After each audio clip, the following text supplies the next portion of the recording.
um exemplo de composição básica. Então, aqui nós temos farinha de vísceras e ossos de aves, óleo de peixe, glúten de milho. Lembrando que a única regra aqui foi colocar as matérias-primas e os ingredientes no início e os aditivos no final. Então, isso não significa que a farinha de vísceras e ossos foi o ingrediente de maior inclusão nessa formulação, tá?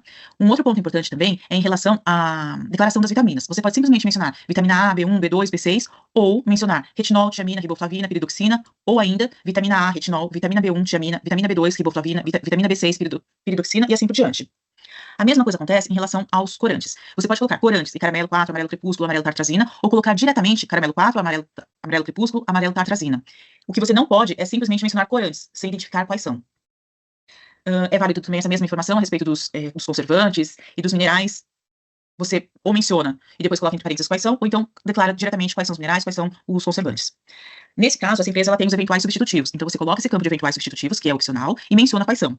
Uma vez que você tem um eventual substitutivo, obrigatoriamente você precisa mencionar esse campo. Você só não vai mencionar se você não utilizar nenhum eventual substitutivo.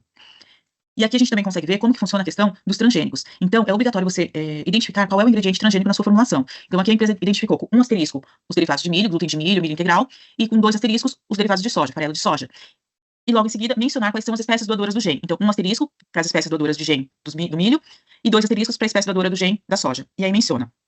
Em relação à espécie doadora, você pode mencionar apenas a espécie doadora que o seu fornecedor está utilizando. Então, por exemplo, qual foi a espécie desse glúten de milho que o seu fornecedor utilizou? Então, a espécie que o seu fornecedor mencionar, você menciona aqui nessa espécie doadora do gene. Essa é uma forma de declaração. A outra é você mencionar todas as espécies doadoras aprovadas aqui no Brasil para comercialização. É uma forma que ela ocupa um espaço um pouco maior na embalagem, só que, por outro lado, você evita problemas. Porque, por exemplo, se você trocar de fornecedor e esse novo fornecedor usar uma espécie doadora diferente da que você estava utilizando, você vai ter uma divergência entre o que você está utilizando e a declaração do seu rótulo.